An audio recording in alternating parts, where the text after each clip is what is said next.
I hate it when I'm forced to wait. Usually I don't mind planting my ass down and bid my time, like at the doctor's office or in a queue. Because most of the time it were my decisions that made me have to wait. Being forced to wait is just annoying, and it takes the momentum out of my entire day. You know what I find especially annoying?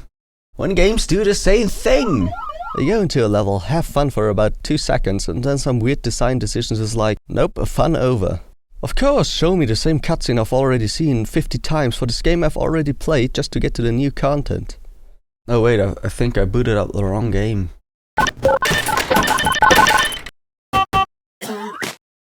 Oh. It's hard to put into words, but I would describe this as the momentum of a game. Momentum not in the sense of building up speed over time so you can go fast or something. The aspect I want to talk about is a little more inconspicuous. So let's start with pacing. Have you ever heard of the term flow? Well, you probably have, but here's a summary anyway. It's a state of mind where a person is fully immersed in what he or she is doing. It's something all of us have experienced at some point in our lives. For me, it's when I pursue my hobbies or any creative process. And it also helps to throw my hunky junk of a phone out the window so I don't get distracted every 5 minutes.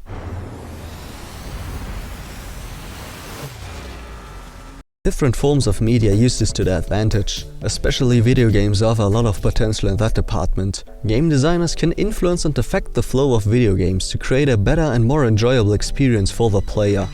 A big part in how to achieve flow is to have clear goals and rewards. You know how in Breath of the Wild, as soon as you finish the tutorial, a quest pops up that's like, destroy Ganon? Well, there you go, this game does not beat around the bush. Everything you do from this point onward contributes to achieve this goal. It gives you a clear sense of direction, and there's suddenly motivation for everything. The story, the world building, and the gameplay. You could say an easy to understand goal sets the stage for everything else. Long-term goals are great and all, but sprinkled throughout the game should be smaller short-term goals and rewards. These range from side quests to finding items for exploration, or doing good at the game and being rewarded with immediate feedback.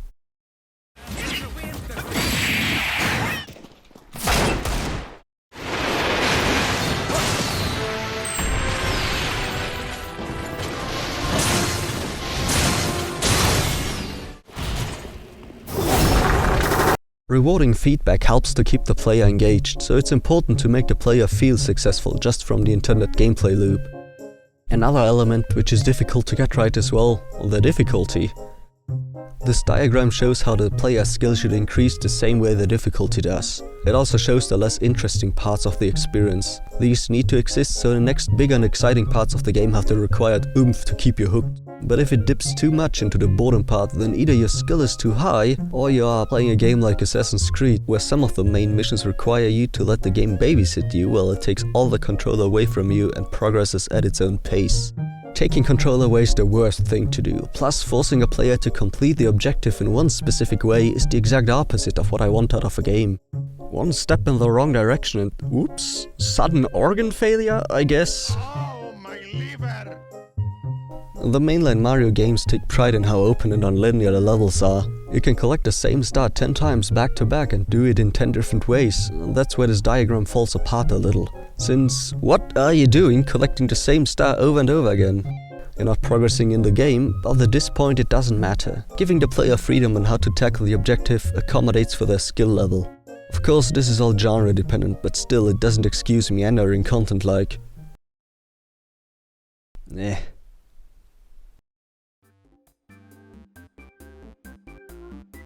This far I've talked about the things games do directly to keep the momentum going. But sometimes it's not even the game's fault. I really like competitive games. I suck at most of them, but that's not the issue. The problem lies in the implication of the word competitive. By the nature of a competition, I need at least another sweaty nerd to have said competition. But what should I do if I'm the only sweaty nerd? That's a dilemma as old as the first failed multiplayer game. If it takes 20 minutes or longer to find another player just for the connection to suck and render the game unplayable, then I'm going to switch to the more popular alternative. Which sucks in this case, because there's nothing quite like the game you're seeing right now, Lethal League.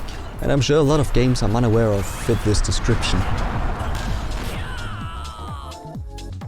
Matters are made worse if it's a single player game you're struggling to play. Some publishers are apparently a fan of making it as hard as possible to play their game. If you bought any of these games on Steam, then you probably know what I'm talking about. Does every publisher really need their own platform? Look how many there are. From their perspective, it probably seems like a good idea, but for those that actually have to deal with it, it's the contrary. I'm still scarred by GTA 4. For better or worse, Steam has this market covered. The only other platform I use out of free will is Epic Games, but only to grab the free game and call it a day. But as much as I dislike the idea of needing multiple platforms to play one game, it's at least good that there is competition. But now to something else.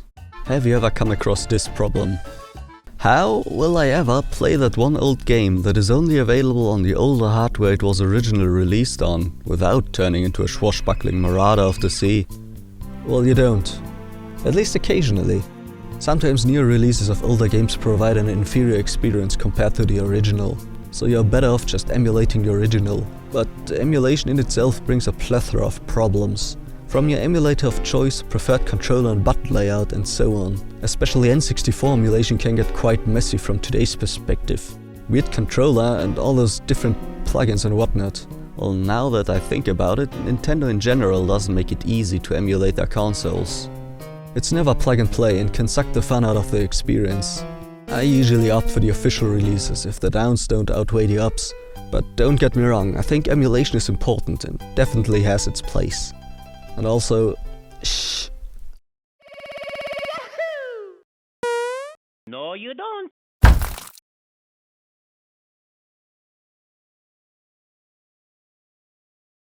I don't know. Do you know? Does he know?